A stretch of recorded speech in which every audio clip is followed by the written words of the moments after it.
Welcome back to the channel, guys. Here is another big update for you just in terms of what's been happening in my journey, in my portfolio. I've been doing these updates, these big updates every couple of months because I want to give you real life check-ins, insights on the day-to-day, month-to-month life as a property investor such as myself. I invest in several cities up north, so a lot goes on month to month. So let's not waste any time, guys. Let's start with what's been happening in Sheffield. So if you go into my historic videos, you'll see a few videos talking about me releasing equity from my Sheffield property. At the time then, when I was talking to brokers and lenders, I was in a position to release 22,000. Long story short, that particular lender who was offering me an equity release of 22,000. They gave me an offer. They said, hey, property looks good, valuation looks good. This is how much we'll be willing to lend you. This is how much equity you can release as part of that. I was like, cool.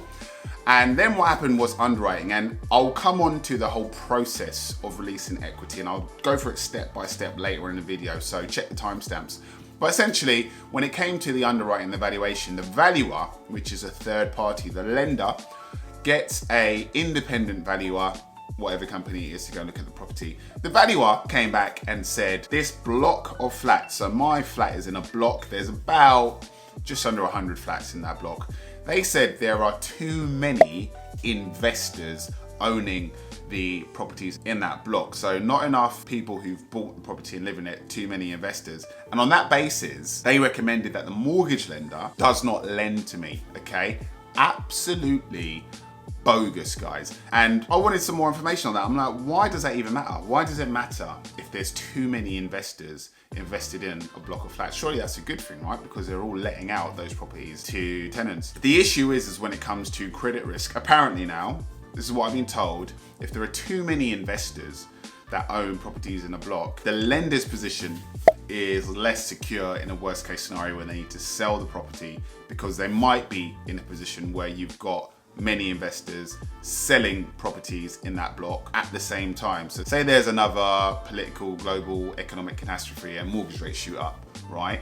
You might see a lot of investors all selling at the same time. And because there's a lot of investors in this block, you might see 10, 20, 30, 40, 50 of those properties in that block on sale at the same time, which means that the price is lower, so you've got oversupply. Those are the kind of worst case scenarios, yeah, that lenders look at. But not to worry, guys. What happened, and this is why you get a broker, right? My broker said, let's try with a different lender. And what I'm gonna do, this is what the broker said, is that I'm gonna ring the lender and check what valuer they use to make sure it's not the same valuer the last lender went with, and they should hopefully come back with a different response. And thank God it was all good, right? This particular lender lent me slightly less. I'm able to release 18,000 instead of 22,000, but it's all gone through. So by the time you watch this, I would have released that equity and be investing that into a new property to add to my portfolio. But I thought that was really worth sharing, guys. You know, valuers can really make or break a decision from a lender. They just go, do their own thing, and depending on what side of the bed they wake up in the morning, they'll give you a green light or they won't. Absolute nonsense. And the reason why it's nonsense is because we've gone to a different value and that value has said all good. So it really is completely and utterly subjective. But if you're in a position where you're struggling with a lender, check if it's down to the valuer. Don't give up. Get a broker, try a different lender who uses a different valuer, and keep trying until you get the outcome you want. So anyway, quick bit of background. I bought this property in Sheffield for £100,000 in 2019. In 5 years, it's gone up by 30%, by £30,000. That is excellent. I'm so happy. I'm like over the moon with that.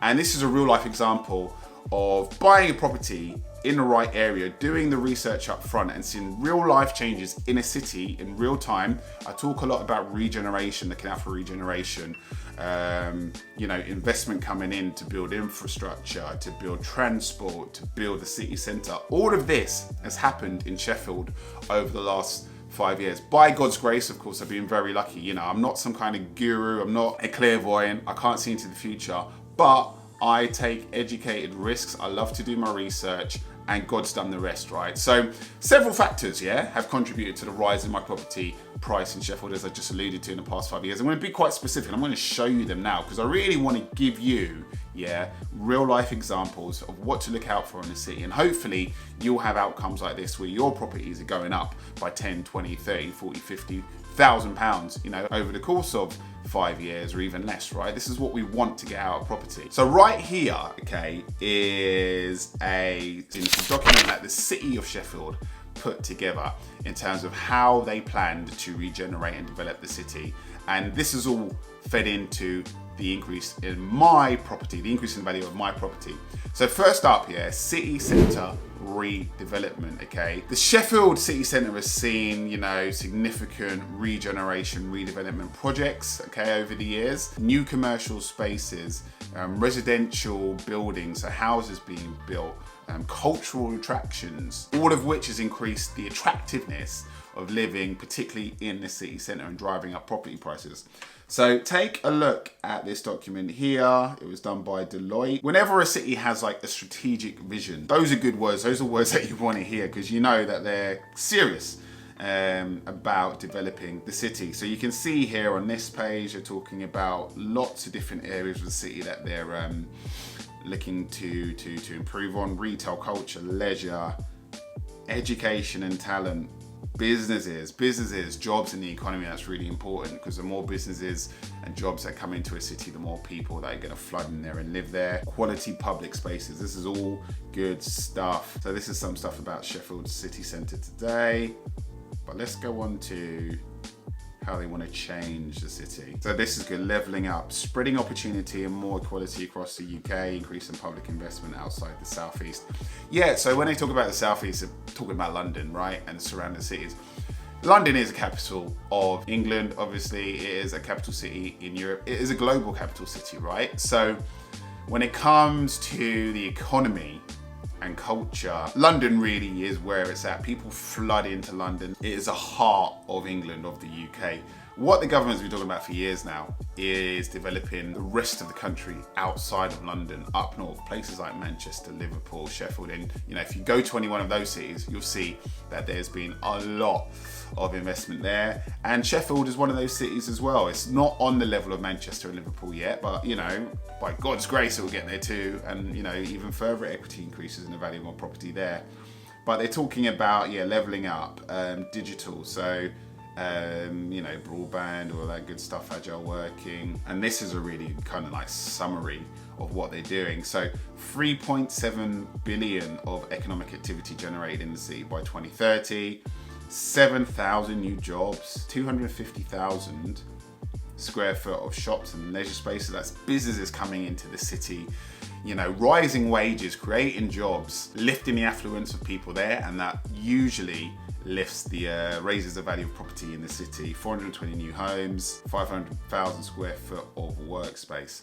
So that's first up, okay, city centre redevelopment, regeneration. Secondly is infrastructure improvements. So we're talking about transport, right? We're talking about investing in roads, in trams. The trams are being extended in Sheffield. So that's all boosted connectivity of the city, within the city and to other cities surrounding it. And it makes the city more accessible and desirable. And take a look at this transport strategy document that was created in 2019, you know, basically the time when I was buying this property. So talking about it the city undergoing significant change and growth, and transport playing a key role in addressing future challenges and developing and delivering benefits and making it into a place where everyone can access opportunities without any constraints. That's stuff that you really, really, really want to hear. This is a long-term project, yeah, extending to 2035. So you can see a breakdown here. They're talking about developing national and regional railways and motorways.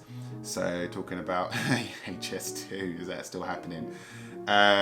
You know, some of the main roads, so you've got the M1, talking about a new Sheffield to Rotherham road to avoid the M1, reduce traffic and provide new pathways, new roads, new connectivity. Talking about new highways, investing in trams, trains and a major network. Super tram as part of the city centre public transport partnership. That sounds good. A super tram. What is a super tram? I want to write that. Mass transit corridors, buses and bikes. That's always good to reduce the carbon footprint. Clean air zones. Nice. So that's infrastructure and transport, really important thing to look out for when it comes to investing in a property. University growth, so there's a good few universities in Sheffield. And again, universities are good in the city because the hope is, you know, young people are really key and important to a city to, you know, really maintain its attractiveness, its vibrance, its development, because, you know, young people bring growth. So if you've got a lot of university leavers, you know, the hope is that, you know, a portion of those will stay in Sheffield, right? They'll leave with their qualifications. You know, when you get a university education, you tend to earn more throughout the course of your life. So you've got a pool, okay, of resource there that's going to attract businesses, right? And those people go into jobs in the city, they earn high wages, they buy houses, they settle in the city, and the property price goes up over time, the city grows. That's, you know, a good thing. So universities are a good thing. And the university in Sheffield is very attractive, right? I've been past university plenty of times. Really vibrant, looks great, good news for the city. And then we talked about, you know, we've also talked about the cultural and leisure stuff. So we saw in that document, you know, talking about theatre, culture, creative spaces, right? Cinemas, all of that I think are really important as well. I put quite big emphasis on stuff like that, you know, leisure, social stuff, because, you know, where you live, you want to be able to actually enjoy that area as well. You don't want to just live in a place and then travel out with it to actually enjoy yourself. That's a huge part of life, leisure, entertainment. Sheffield has an emphasis on that. And then we also talked about economic growth. So we talked about the university, we talked about the businesses and the jobs being created, we talked about workspaces and all that good stuff. Really key, right, in terms of the growth of the city. So that was a real life kind of case study, okay, of what's happened in Sheffield and those real life factors that have led my property, because all of this, basically what I've just described to you, translates to my property going up by £30,000. And look for these elements. Go back through this video, note these down, and look for those elements wherever you're looking to invest. And if those elements are present where you're looking to invest, that is good news, guys. That is good news. Your property in that city is going to be more likely to go up in value than not. So let's talk about how you do a refinance. How does a refinance work, okay, in practice? Because before it, you know, I wasn't sure. It seemed a bit mysterious. What is the process? How does it work? How do you just get money from a lender, like free money, because your property has gone up? Like, what are the exchanges that are taking place? What are the steps? Let's talk about it, okay? So let's start with step one. Step by step, guys. Let's make it real simple, okay? You want to check that the value of your property has actually increased over a given amount of time. How do I do that? Well, let's take a look at Rightmove sold house prices. So let's say you owned a flat, I don't know, glazed brick close, Dulwich. I've literally chosen that at random. What you want to do is go onto Rightmove sold properties and look for, ideally, the same type of property as yours as sold in the last, let's say, 3 years. So say you had a 2-bed flat right now and you're living in Glazebrook Close. Hop on here and look at what 2 beds have sold for in the last 2 or 3 years. I mean, ideally within the last 12 months, because that's going to give you the most accurate idea of what your property could sell for. So let's say you had a 2-bed flat on Glazebrook Close. You know immediately from this that within the last 12 months, a 2-bed has sold for £415,000. Let's see if there's any other 2 beds. That doesn't say. Okay, another 2-bed sold in March 2023 for 376. That looks slightly different to this. Let's see this one. Let's see the pictures. And yeah, go through the pictures and be like, how many rooms has it got? What's the layout? So this is a flat in a block, okay? And you've even got a floor plan there. So let's say you had a flat in this block or one of the blocks next to it. You know that this is basically the same flat as yours. You know that it sold for £415,000 recently. That gives you an idea. Let's say you bought it 10 years ago for, I don't know, £350,000. Now you know, hey, my property has potentially gone up by round about £65,000. You might be conservative and say, okay, you know, maybe it's not the full £65,000, maybe it's 50, maybe it's 55. I don't know, but you know that your property has gone up in value because one has recently sold. That is very similar to yours. So that's step one. get an idea, use that resource, Rightmove sold house prices. Now what you want to do is contact a broker. I've explained at the beginning of this video why it's key to use a broker. So contact a broker, okay, and tell them that you think your property has risen and you would like to release some equity. And then they'll start rubbing their hands together because that is business for them. They're going to get a fee from either yourself or the lender or both. They're going to be like, oh, okay, Mr. Smith, that sounds really good. Now they're going to start asking you some questions. They're going to put some time in your diary. It will take probably around 15-20 minutes, and I'll say, well, what are you looking for in terms of your mortgage product? Do you want a fixed rate? How many years do you want that fixed rate? Do you want it for 2 years, 5 years, 7 years? Do you want a variable rate, okay, instead of a fixed rate? Would you like early repayment fees on that product, or would you not like early repayment fees? So that gives you the option to remortgage basically, or repay chunks of it without paying any fees for that. Would you like to add the product fees to your mortgage? Would you like to pay them up front? You need to have an idea, okay, of all of this before speaking to them. But those are the key questions really that you're going to be asked on that initial phone call. They're also going to ask you what your current deal is. So you're going to have a current mortgage on your property, so they'll ask you who your lender is, what the rate is, when it expires, what your current rent is that you're getting on your property. That's going to be really key because they're going to look at stuff like interest coverage ratio. You know, is a rent that you're currently getting going to be enough to cover that, because that's a key criteria for mortgage lenders. Okay, so they'll go away and they'll do some research and they'll come back to you in a few days with some options, and they'll say, look, I found these 5 deals, but I think this one is best for you based on what you said to me in terms of, you know, what type of mortgage you want, in terms of what kind of rate you want, in terms of what kind of product you want, how long you want it to be for. They'll ask you what term you'd want. Do you want 25 years? Do you want 20 years? And they'll make a recommendation, and then you'll talk through that on the phone. Your broker is also going to ask you to provide them with some bits of information, okay?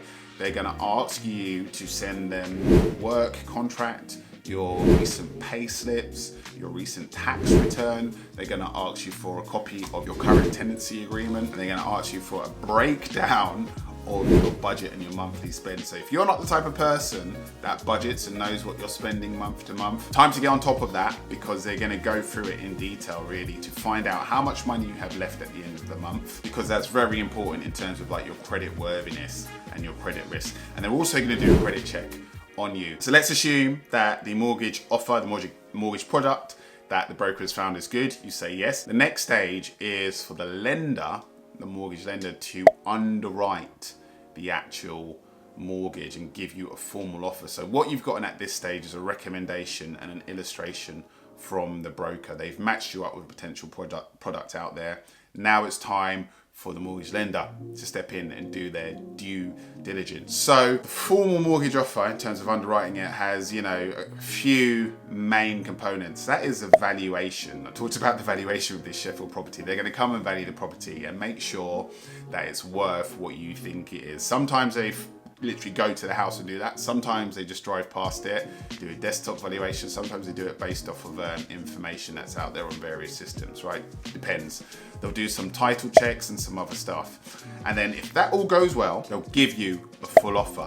Then you get the full offer. That's going to be a mortgage offer. It's going to be all of the stuff that the broker went through as part of the recommendations. So they can go through the term, the interest rate you'll be paying, how much you're going to be borrowing, the fees involved, etc., etc.